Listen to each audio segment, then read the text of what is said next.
So we had the open house on the weekend, and many of you probably don't know, it was actually on Saturday, and on Sunday we also had a small group, mainly just for the people who are the ones who are kind of funding this project all the way along.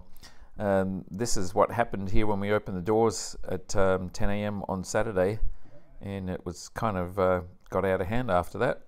So we ended up having about 250 people on Saturday and about 70 people come on Sunday, and it was great to see everybody. Everyone was super friendly and had lots of questions for us, and everyone was really happy to see the aircraft and excited to see the engine sitting there as well. And I guess the big takeaway was, like everybody who's seen the aircraft so far, they all have the same first sort of impression. It's bigger than I thought it was, and that's purely because I guess the camera just doesn't do it justice.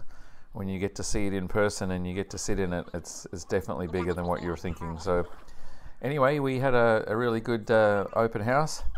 I'm just happy that everybody enjoyed it, and thanks again to everybody who came along. And unfortunately I was so slammed I didn't actually take my camera out at all during the whole open house. So anyway, these are a couple of pictures that were sent in by one of the guests who came by. Thanks for that.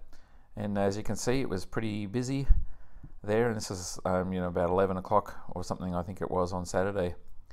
So needless to say, after that, back to work. So we took Monday off to recover a little bit, seeing that we basically worked 7 days straight.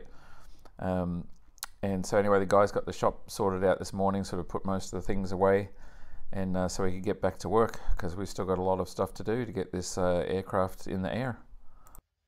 So this is going to be a short video, but one of the things I wanted to show you was the control panel there. So this is what it looks like for the air conditioning system. So it's not as fully automated as some of the ones in the car, but you can adjust the fan speed up and down. You can turn the air conditioning on and off. You can set the mode, which is basically whether the the air comes out the defrost or the front or down at your feet. And then of course you can adjust the temperature, and then it'll maintain that temperature. So that's hoping that's going to work out really well for us, and just save one thing or one more thing that you don't have to do, especially when you're climbing up to altitude, when it gets super cold up there and you're coming down and maybe landing hot, and then the air conditioning is going to, or the climate control is going to really work for us there. So Devin and Zach have just about got this first of the upper four-plane molds there ready to be braced. Cut the foam for that. Actually, that was last week they cut for the foam, and just ready to lay it up today. And they're working on getting this one sanded on the I think the second round of primer on this one, so this one's not far away from being ready to get waxed.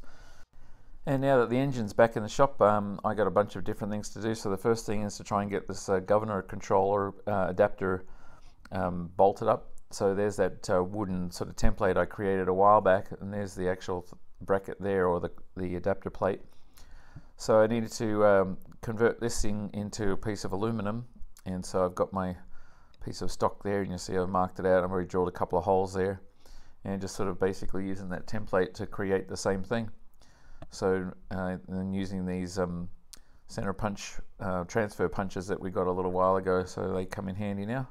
So you can see there's a little punch marks that I did there, and just drilled those out on the drill press and then cut it out with the bandsaw.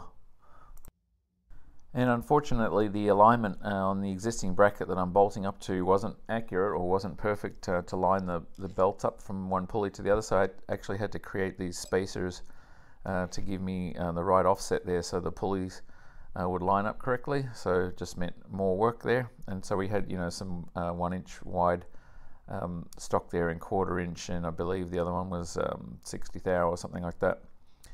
So I just cut those pieces out and drilled the holes and stuff to match, and that way I can sort of offset the whole bracket from the one that's living on the engine already. And as you can see, this is how it all sort of sets up there. So it just basically moves it over there. I needed it to move over about 30.31 of an inch over, and I still got to get the longer hardware for that. That's just test hardware in there, but basically that's how it looks now, just sitting in there. And I went to Home Depot this evening and picked up some longer hardware there, just temporarily to get that all set in place.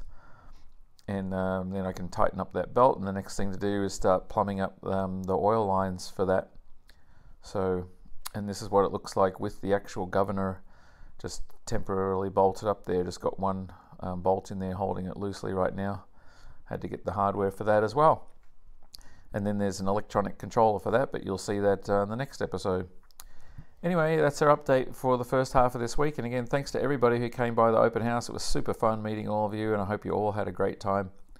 Until next time, thanks again for watching.